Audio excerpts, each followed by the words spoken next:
Hoy, ganyan ano yan? Ano, nagluluto tayo ng Nang, luncheon meat, master. bakit?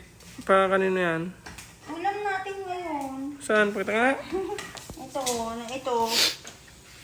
Anong ito? Ito nga luncheon meat. Ang ganda mo naman na nagluluto. Wala akong bariya ngayon, nanginig ka dyan. Bakit? Wala. Wala akong pera eh, pautangin mo ako. Pakita nga. Papautang ko. Yung pera mo. Balita ko, paldo ka na daw ah. Nasaan ah? Ayan! Wala oh. Ayan, dapat pag nagluluto ka ng luncheon meat, master, yung wala ding mantika, tingnan mo yung sa akin, oh, walang mantika.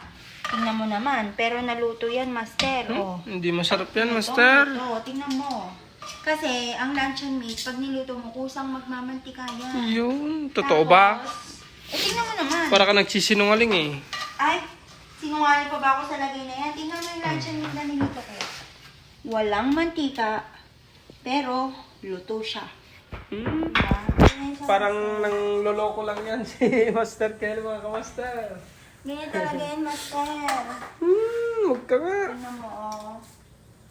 Kusa na magmamatayan. Basta naka-low fire ka para hindi siya masunog. Okay? Okay, sabi mo eh, Yan, Master. may natutunan ka na naman sa akin. Oh, yun nga pala mga kamaster, sa hindi nakakalam, sabi ni Master Kelly, huwag nyo lagyan ng mantika yung mga ganyan mga kamaster. Yan, Kasi tapos luto nyo sa kusang ano. magmamantika daw. Yes, diba? O di may ano na tayo. Tingnan mo, wala nang mantika yun, pero nagmantika pa siya.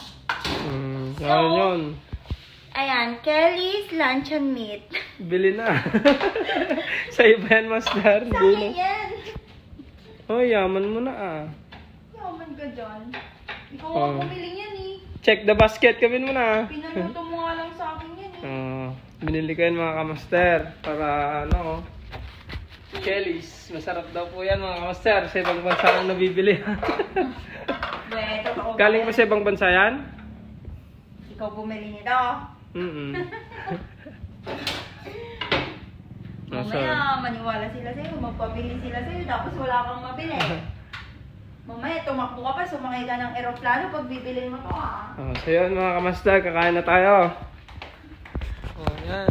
Master, tapos ka na kumain? Tapos na, master, nagsugma ng tinaon. Si Lola, tapos na? Lola. Tapos ka na kumain la? Hindi pa, bukas pa. Anong inulam natin? Anong inulam natin ngayon? Kelly. Kelly na? Kelly. Antay, kaway ka mo tante ah. Yung mga labahin naman, master, inaano mo. Ano naman, ay opa lang. Huwag mo naman isama ah. Yasin tayo, wala na daw kini Kelly. Dahil masigsidak yan, iba din mo. Sikam. Tapos na kayong kumain mo, hamster. Royal. Baka naman, Royal. Oh, yan. Sige na mga master. Bye-bye. Magpay ni Kelly, tanda produkto na, kaya nga pa.